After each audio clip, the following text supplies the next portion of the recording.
So another fight that has been yet to be finalized. We got Gervonta Davis, Ryan Garcia. There was some back and forth with Oscar De La Hoya on Twitter. First, Oscar says, we agreed to terms. I need the contract. I need the contract by Monday, or we're moving on. Gets the contract, then wants to make revisions. One of the revisions was the rematch clause. Al Haymon obliged him, and then then Oscar De La Hoya comes back and says, "Oh, there's still a couple of things that that we have to fix." What do you make of this? Like, is this stalling, or is this just normal back and forth negotiations, trying to use as much leverage as possible and use the media to get what you want? Well, it's a clear indication. We see what De La Hoya is doing. He's doing the same thing he did with Munguia and Charlo. If y'all remember, and I think this was a year ago, if I'm not mistaken. Yeah. He went on social media and he said, "Oh man, we're trying to get the fight done. If it don't happen, it's not because of us. We're doing everything we can to make this fight happen." And sure enough, the fight never happened. And so the thing about it is, he's running that same play with Garcia and Tank. And I think he's doing that because he knows that the media is going to eat up his tweets. They're going to eat up his Instagram, posts. They're going to eat up what he's saying in the media as far as, we want to get this fight done. But the thing about it is, we're talking about a rematch clause or clauses. We shouldn't even be talking about that. What we should be talking about is this fight right now. And the leverage that De La Hoya can use is the same leverage that Lennox Lewis and Tyson used, because, and I said this before on my channel, Lennox Lewis was signed directly to HBO when he fought Tyson. Tyson was signed directly to Don King, and Don King had an exclusive de facto agreement with Showtime. Yeah. It's no different than Tank and Garcia right now. Tank is signed directly to a network, same way Lennox Lewis was, and Garcia is signed to a promoter in De La Hoya and Golden Boy Promotions, and they have an exclusive deal with a network with DAZN. So what you do is you bring those two networks together, have Steven Espinosa and the CEO or the president of programming over there at DAZN, let them two guys get together and say, look, this is what we're going to do. This is what we're going to have it on Showtime Network. We're going to have it on the DAZN Network, or we're going to do a multi-promotional collaboration, which I think they should do. Have both of the streaming platforms stream the fight. It's no different from what Wilder did with Fury. Both networks came together, ESPN and Fox. So what's the problem? Why are we talking about a rematch clause and who's going to be the lead promoter if Garcia wins, and who's going to be the lead network? No, we can iron it out right now in this fight. We'll work on a rematch later.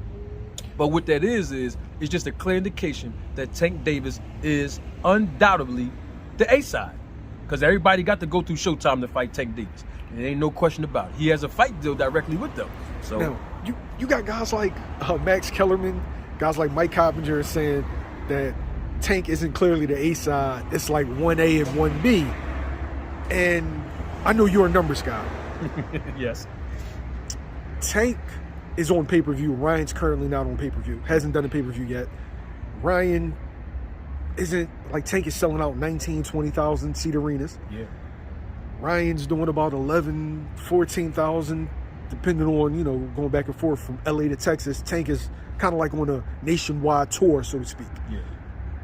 Isn't that a clear indication on who's the A side? Absolutely. But you got guys like Max Kellerman, no disrespect to him. Mike Coppinger, some people call him Mike Coppinger, no disrespect to him. But you got guys who don't like PBC, and they don't like Al Haymon, and what it is they pick and choose when they want to criticize. It's very clear that Tank Davis is the A side. You look at location when you're promoting fights, when you're talking about choosing a venue.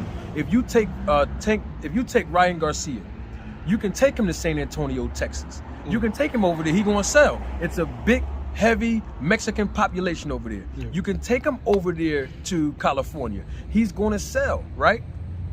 But look at Tank Davis. You can take him West Coast. He's done it already. You can take him to LA. He sold out. He sold more than Ryan did. More than Ryan. Take him to DC. Take him to Brooklyn, New York. Sold out. He sold out from Atlanta, places. sold out. Go to down south to Atlanta. He sold out. So this is a clear indication he is the A side. you can take this man anywhere, and the young boy gonna sell out. And so Ryan Garcia, no disrespect to his numbers over on the West Coast, but you got to come over here now and see what you can do down south. See what you can do on the East Coast. See what you can do in the Midwest. And if you can't sell, you're the B-side. It's very simple. And also, to them saying Ryan Garcia is really the point B, because they're looking at his following. He has a huge following, and I don't know if that's going to translate into pay-per-view numbers or not, because we have to introduce him to a pay-per-view audience. There's a difference between a pay-per-view audience, right, and a live network audience. And you have to take my word for it. Terrence Bud Crawford, he can do 1 million views on ESPN, regular networking, but his pay-per-views on ESPN don't translate that. So we don't know if Ryan Garcia's 9 million, I guess, Instagram followers or whatever he got is going to translate to a pay-per-view audience. But it is helpful. And if it wasn't helpful, you wouldn't have seen Mayweather fighting the Logan Paul guy and that other black guy, YouTubing guy. The last thing he did. That black guy. Deji or something like that? The Deji guy. Yeah. Right. So the following, especially on like a social media following, it matters. But we got to make sure you had a right dance partner to translate into you being a pay-per-view star. Like the guy Deji, we may never see him fight again.